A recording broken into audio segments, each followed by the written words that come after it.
Good morning, gentlemen, and welcome to the Saturday Morning Stoa, episode 11. Now, before we get into anything, I wanted to do a quick reminder on our mission with the Stoic Forge, which is discipline, brotherhood, and ownership. So, discipline in our daily actions, brotherhood using this community to learn from one another, voice struggles, gain advice, and gain wisdom, and then ownership of our actions, our thoughts, our processes on a daily basis. Now, as always, I wanted to check in on last week's challenge, which was the 5-minute rep. Super simple, but it was basically identify a difficult challenge, set your timer for 5 minutes, and start. No overthinking, just get into it. I did it a lot last week. Tristan, how did you find using that 5-minute rep? How did it work out for you? I didn't do it as much as I should have, but I did do it. I did get a few things done that I've been putting off. So Good. that felt really good.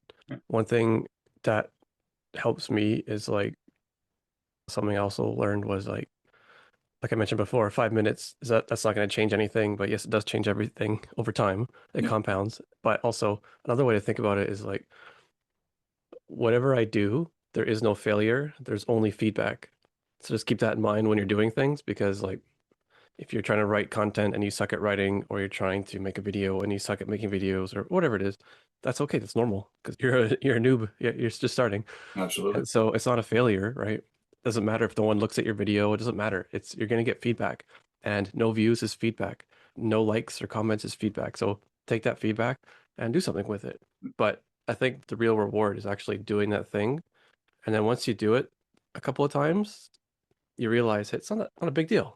And then it's like, okay, well, making a post every day is not a big deal. Putting out a YouTube video once a week, yeah, no big deal. And then that pressure goes off a bit and it's easier. And then one more thing is you're never ever going to satisfy everybody, ever. Yeah. And so one of my problems is like I want to put a piece of content out there that everyone's going to like, everyone's going to look at it, that kind of thing. Or Not I gonna want to create happen. a business that I can serve everybody and everyone's going to be so happy with my business, whatever that is. Yeah. That's absolutely impossible. Yeah. Just look out at the world. You have iPhones and you have Samsung, you have different people have iPhones, people hate iPhones. You'll never Yeah. ever doesn't matter if it's the best phone in the world or whatever you want to call it. People will hate it too. So that's why we think that's a good thing too, because then we can have competition and so don't try to put that pressure on yourself. Don't put the pressure of trying to satisfy everybody. Yeah. Just be like, okay, there's a certain segment of the population that is going to resonate with my personality and what I do and all that. I want to help those people. Mhm. Everyone else, they can just live their own lives. It doesn't matter. So that's another thing that helps me take the pressure off is I'm not trying to make everyone happy. I'm just trying to make the people who resonate with me happy. Absolutely. Identifying your ideal client, right? Yep. What it is. No, that's awesome. I appreciate the feedback on that. Yeah, I tried to do that early on, trying to please everybody, and you're just setting yourself up for failure. That's really what it is. It's having that mindset of, like you said, putting in the reps, getting used to it. And I find I'm at that point now with posting content. I'm okay being on camera, getting my thoughts out, editing the videos, and like you said, it's feedback. For a while, I was getting no views. Now I'm getting more views, even more, and I'm starting to learn what's working, what's not, and that's part of the process. And you're right. The real benefit of the process is the process. That is what you get out of Hmm. this. It's like learning that. And like you said, take the pressure off yourself. Now, before it used to be such a stressful thing. Oh, okay, I need to get on camera. I got to be absolutely perfect. I got to say the right things Yeah. every single time. And then you don't even do it. You just stop. You're like, okay, I can't do this. I can't do this today. Versus just getting on there. Yeah, you're going to stumble over your words. You're going to say things maybe you didn't mean. I still do it to this day. And it's fine. It's part of the process. You're not going to be perfect. And people don't want perfect, right? They want to Hmm. see that you're human, that you make mistakes too, and that's all why we're here. We're here to learn. We're here to move forward in whatever goal we have in our life. Oh, that's awesome feedback, man. I appreciate that. So for today's theme, we touched on it briefly when we first started the Saturday Morning Stoa, but I wanted to bring it back because I think it's really important. Is about controlling the controllables. And with that, I wanted to start with a quote from Epictetus, where he says, "Freedom is the only worthy goal in life. It is won by disregarding things that lie beyond our control." And that's a very important thing to remember, especially in today's day and age. We waste so much power and time and energy on a daily basis reacting to things that are outside of our control. Whether it's delays, you're hitting traffic, people's words, internal mood swings, random chaos, all these things are outside of our control. And, if I could give someone just one piece of advice in life, it would be to determine what is in your control and what is not. If you can do that on a daily basis, you're going to be so much better off. You're going to be happier. You're going to be less frustrated. You're going to be calm. You're going to have more bandwidth to take on the things you want to take on in life because you're not constantly worrying about things that you have absolutely no control over. Case in point, I have a few people right now that are very concerned with what's going on over in the Middle East right now with everything with Iran and Israel. And it's just they're worrying all day long. Oh, this might happen, this might happen, this might happen. And I asked him, I took a page right out of the Stoic books. I'm like, what can you control about this? What can you do about this? Well, nothing. I can't do anything about it. Okay, well then you need to kind of sit back and go, I can't do anything about this. I need to just stop worrying about it and move forward. Live your life. Things will unfold as they unfold, and you deal with it as they come. So that's really what I want everyone to focus on is just learning how to control our controllables. And that's right. Like the Stoic man, he masters what is his, right? So our thoughts, our actions, our breath, our mindset, and our words. That's all we have. That's all we can control. Everything else is outside of our control.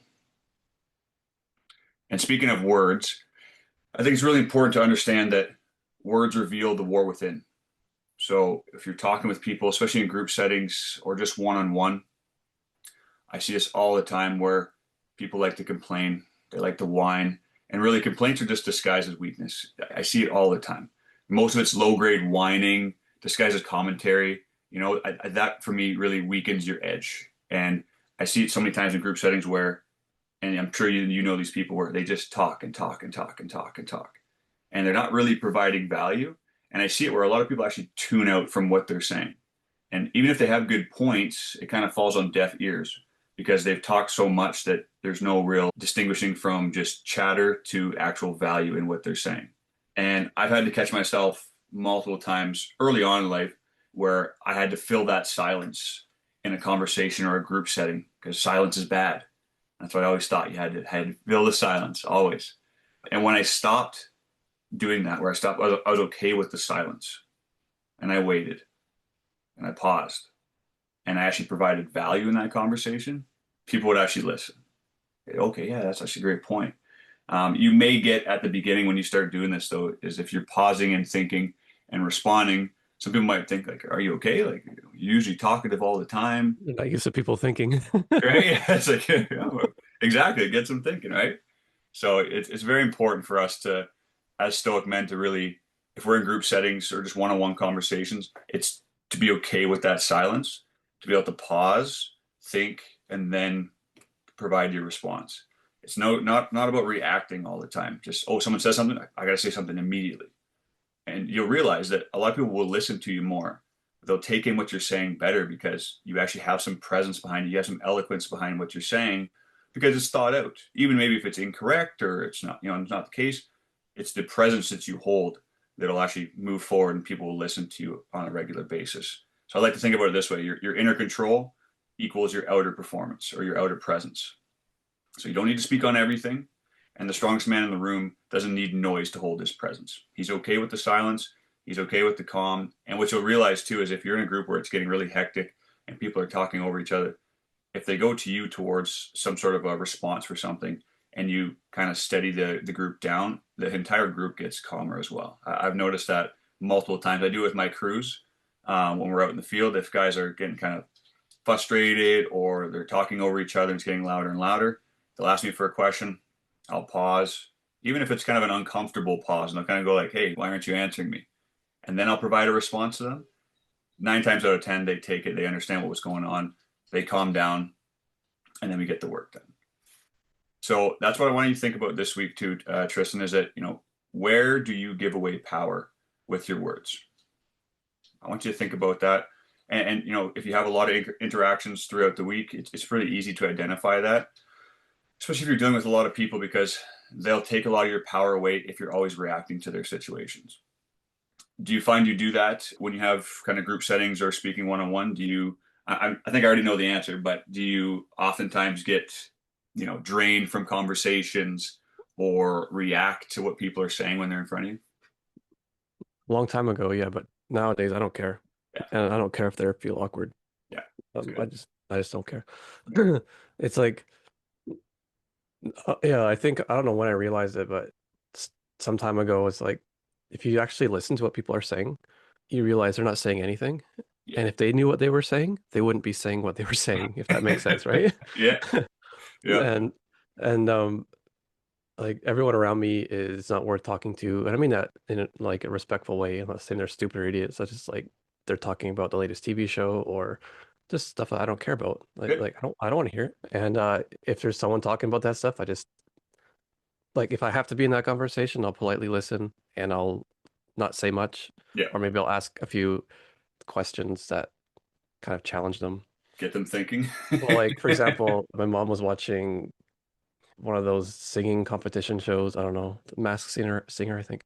Okay. And she's like, I gotta keep watching to see who wins. I'm like, Mom, you can just go online and just search, and that would save you how many 12 hours or something. And she's like, Yeah. No, I don't Yeah. want to do that. I'm like, well, it's up to you. I just gave you a way to save your time and get the answer right away. So, and so all these people watching Survivor and like just Google it and then you don't Yeah. have to watch the show. Find out.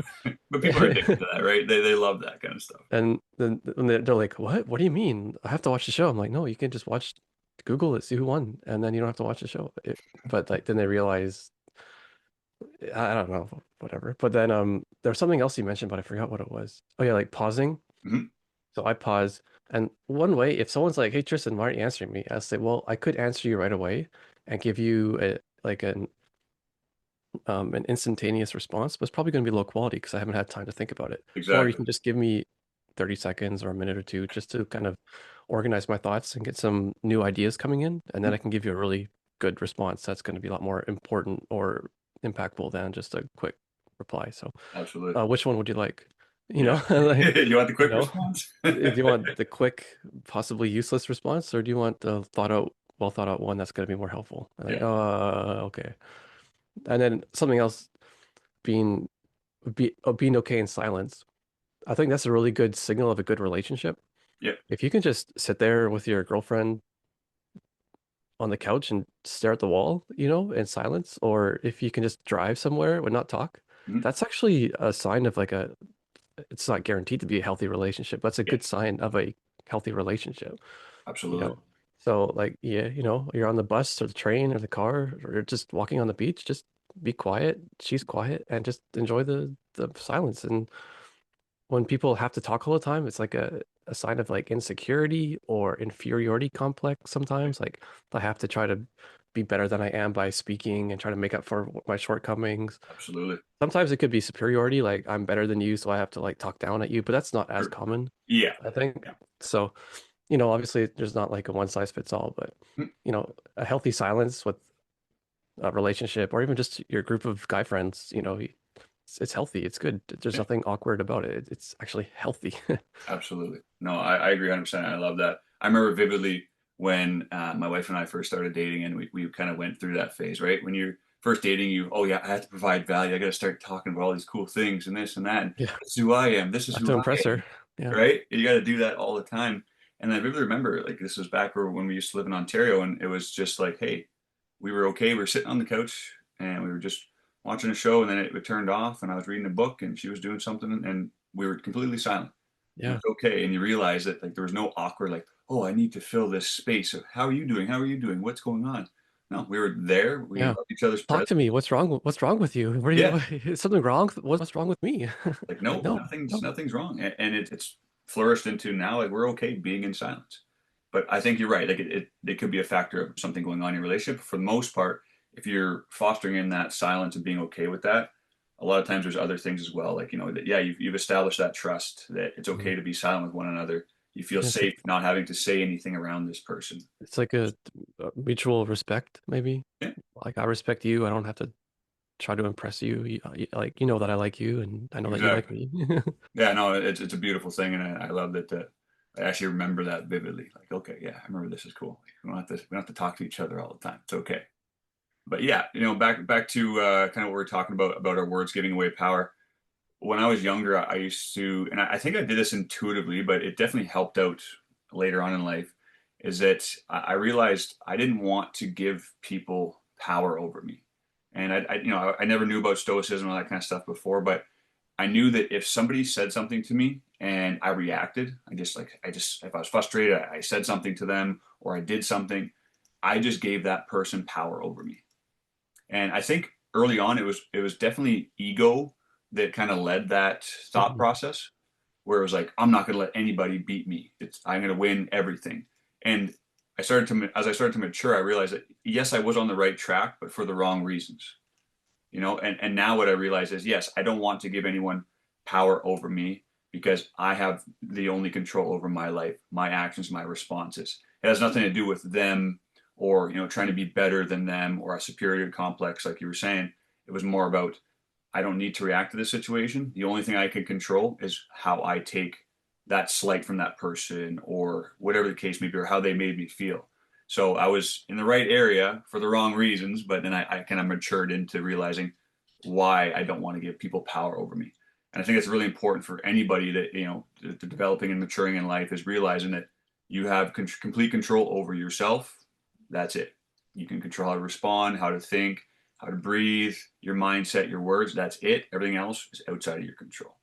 So I think that's really important as you mature to try and realize that, hey, and I think you're spot on, right? Like you have that kind of I don't care attitude, which is excellent, because you have a purpose. You know who you are. You know that what you want to do. And if someone doesn't like that, that's okay. But it's not in a negative or derogatory sense. It's a matter of, hey, this is who I am. If you don't like it, that's fine. There will be people that resonate with it. They'll want to be around me. That's great. You'll find your tribe. You'll find your people. So I think that's absolutely awesome. So for the challenge for this week, what I want to do is no complaints and no commentary. And I think it'll be pretty easy for us. We'll see about the other guys in the group, but I have a little bit more people around me all the time, kind of wanting to complain and wanting to have commentary. So I had to catch myself more often, not joining in. Because like we're, Mhm. we're tribe creatures, right? We want to be around people, and a lot of times how we join that tribe is kind of taking in the rituals that they're doing, as far as like complaining, talking shit about somebody, whatever the case is. So this week, 7 days, no complaining, no gossip, no unnecessary commentary. If you're tempted to like speak, vent, or fill that space, pause. Again, I don't think it's going to be hard for us to do that, but I think it's just a good practice to go through. It's just remembering, hey, this week, no commentary, no complaints, none of that. Just pause and respond. And it's good to do that on a regular basis to realize that maybe you kind of fell off that way. Maybe you are complaining, you're joining in on the drama and the venting. It's useless chatter, and we don't need it. So I just want everyone to observe that, breathe, let it pass. And by the end of the week, I want us to post a takeaway from, what changed when we said less. If you're in group settings or just with people around you, one takeaway that you saw from doing this, whether it be your mental clarity, your energy, your bandwidth, how you felt about conversations, how they went, post a takeaway and share it with the community. Excuse me. Well, that's pretty much all I have for today, Tristan. I always like to open up to the floor. You always have great insight. Anything that you wanted to share with the group, takeaways, lessons, experiences? Mm, I'm sure I have lots. I just uh, I can't think of anything. always like to put you on the spot every once in a Well, while. here's one thing, I guess that's something I got reminded of this week is this. I'm going to use business as the example, but I guess you can apply this to anything. Yeah, There's usually only a handful of things that you need to do in order to be successful at a business. So like, and it's about your KPI. So if people don't know what KPIs means, it's key performance indicator, mm, which just means these are things that you're tracking. And if you have the numbers where they should be, you should be successful. It's just based on keeping your numbers right. yeah, So if, for example, let's just use weight loss for a second. Like if you eat 1,500 calories every day and you're supposed to eat 2,000, you're going to start losing weight because you're at a 500 calorie deficit. deficit. Yeah, And so like as long as you're maintaining 1,500 per day, you're going to eventually like you're going to start losing weight, right? mm, It's the same thing with business. If you post content once every day, that's a performance indicator, right? yeah, Or you grow your audience by 10 people every day somehow, that's a performance indicator, right? There's only a few of them. And for business, the number one is whatever your sales opportunity is.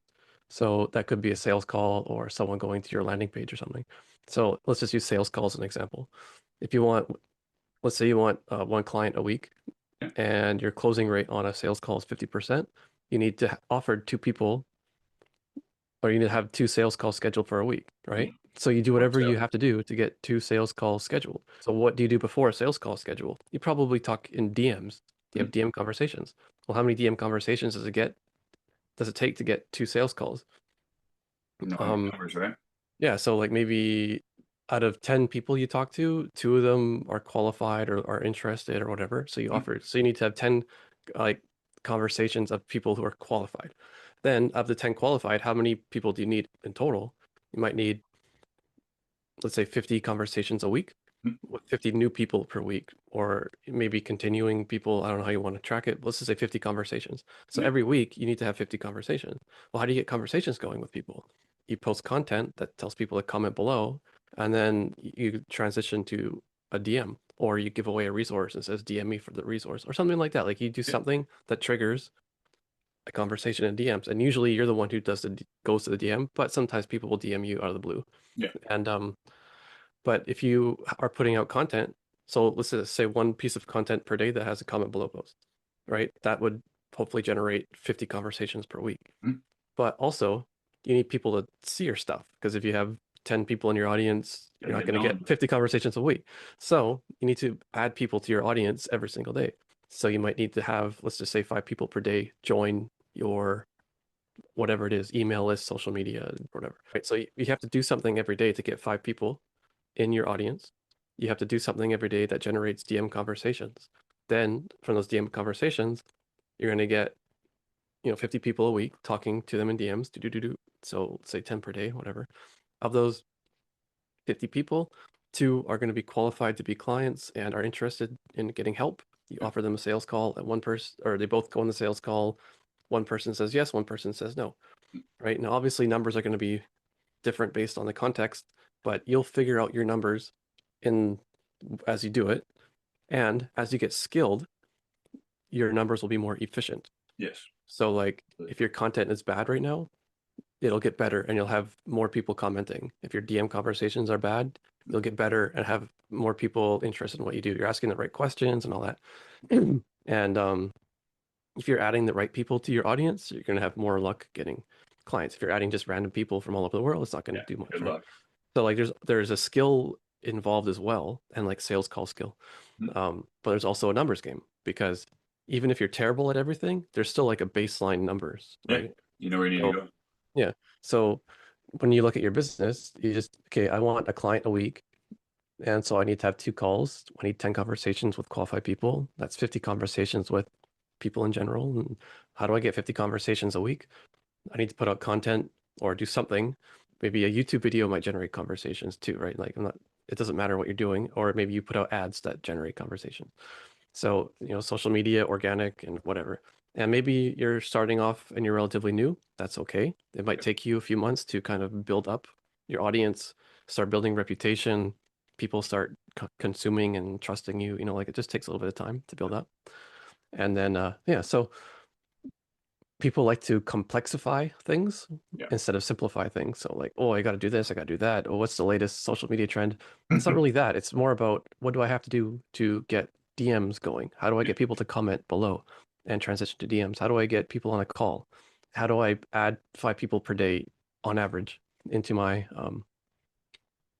audience? So like on LinkedIn, I'm getting, I think 40 people per week, I think coming in. So Nice. that's about five or six per day. Yeah. That's awesome. Um, But like most is on Monday and Tuesday because that's when I do my adding, and then it kind of trickles down, but Mhm. or trickles away. And then like Facebook is like 2 per day, 3 per day, or something like that. And I'm not paying for anything, so you can do it for free. And there's no excuses. And if you have to go knock on doors or make cold calls or Yeah. cold DM, like like That's what you want to do. Yeah. a lot of people they're like, oh, I don't know what to do. I'm like, okay, look at the principles. You need to get people into your audience. No one knows who you are. You're invisible. No one knows what you do. So how do you change that? What do you have to do to like put yourself out there? You can knock on doors, cold call, go to farmers markets. You can make a social media account, make a YouTube channel. Like there's lots of options. You just have to do something. Absolutely. All right. Pick So one and go through it. make it really simple, right? The very foundational elements of a business Mm. or of a relationship or weight loss or whatever you're doing. Like if you're I think studying just for an in life exam, in general, like the yeah, way you broke down like your business KPIs, it's the same thing for any large goal in life, right? You mhm, have an output that you want or an outcome. Okay, I want to get to $10,000 a month, or I want to have a flourishing marriage with my wife, or I want to spend more time with my kids. Well, how do you do that? And you break it down afterwards, going, okay, well, yeah, if you work backwards. right, work it Yeah. backwards, and then So that's like, going to give you those actionable steps. yeah, Then start. Okay, now here is where I am. I'm on step one, which is I got to create content, or I got to make time for my wife so we can discuss things, blah blah blah, whatever the case is. yeah, Right? if Take I that have, big outcome, yeah, break it down, start. first define what a good relationship is, I guess. Absolutely. But then it's like, Yep. okay, weekly date night, Mhm. that's my KPI, weekly date night, morning kiss or whatever you do. I don't Yeah. know. Yeah. Morning Like kiss, maybe you nightly make her check coffee. in. Yeah. Right. And like she needs time for herself to just do her own thing. And you Mhm. like, okay, give her time. I want time for myself to do my own thing, like Exactly. whatever it is, right? Yeah. And so, or if you're learning a language, it's like, okay, I want to be fluent in Spanish. Yeah. In This is this what time fluency frame. means, right? Mhm. So if I learn 5 words per day, that's going to get me to a certain point. Verbs are the biggest thing in Spanish. So if I 30 minutes a day on verbs, I don't know, whatever it is, right? And eventually you'll learn Spanish. But if you're doing that every single day, 5 new words per day, Mhm. in 1 year, that's 1,500 words roughly. I mean, you're going to Adds be up. conversational enough in Spanish, right? Yeah. So if you're hitting the KPIs and you're doing whatever it takes to hit those KPIs, then your business or your goal should be successful. Mhm. And if it's not, then you're either lying to yourself about the KPIs or you're not tracking, so which is also lying to yourself, Yeah. or there's some kind of like critical flaw in your system and you need to get someone to help you out with that. So Yeah. whatever that is, I can't tell you what that is. I don't know the situation. Yeah. No, exactly. Just the But like, overall. yeah, Pick a if big it should be goal. working and it's not, then there's probably a flaw that you're not seeing because a lot of people can't see Mhm. their own mistakes. Yeah. They need Don't like a know what third you don't party. know, Yeah, you need a third especially in party to be business. like, oh, you're missing a key step right here. It's so obvious. It's like, oh, I didn't notice. Okay. That's what we're like reaching out to certain people as well, like industry experts, whatever the case is. There's plenty of free resources where you can talk to these people and Yeah. hey, I'm having difficulty with X. And they go, and sometimes you've been racking your brain about something for the longest time, and someone come along and be like, oh, you got to do one simple thing, right? Maybe it's something for your website. Oh, to get more traffic, you got to do this, or hey, you just need to do this in your post to get more engagement. And you're like, I never thought about that. I didn't even know that was a thing. And Yeah. that was one of my that was my running phrases for the longest time in business when I first started my construction businesses.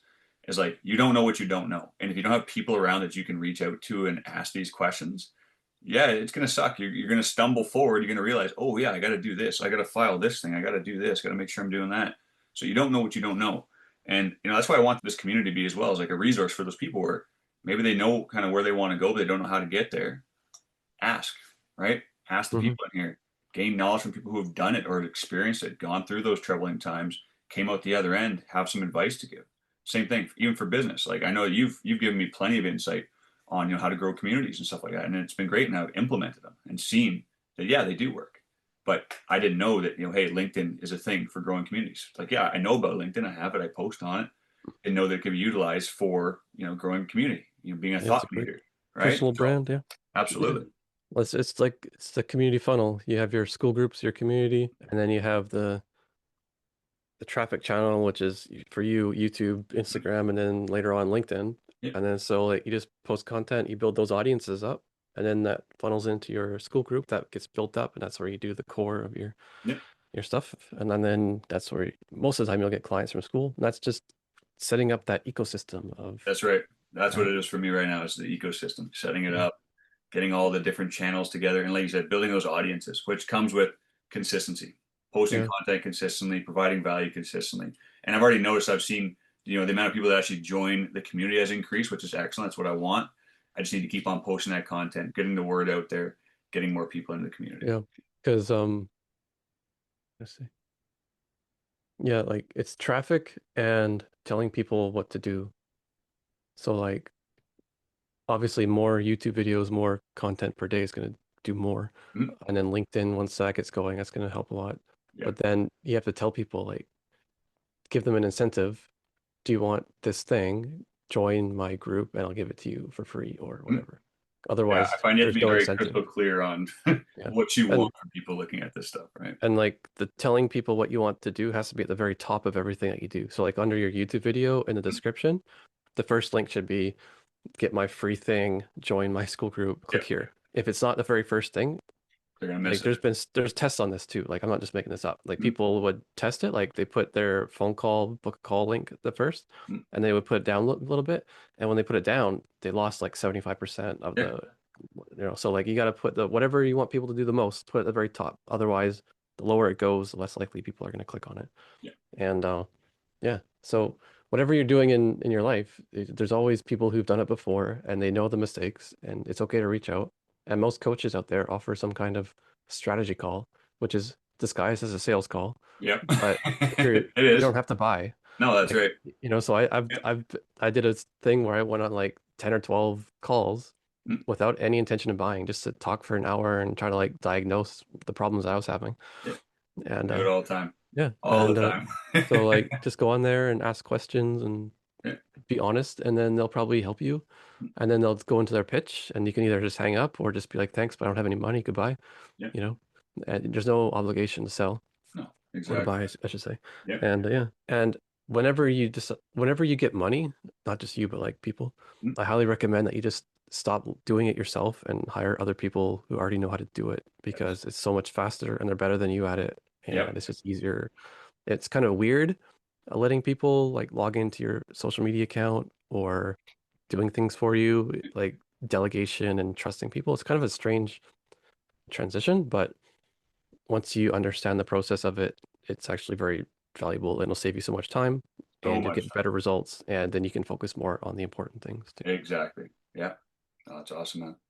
All right, brother. Well, as always, appreciate your feedback. Appreciate you joining. And I'll see you next Saturday. Yep. Have a good week. Okay, take care, man.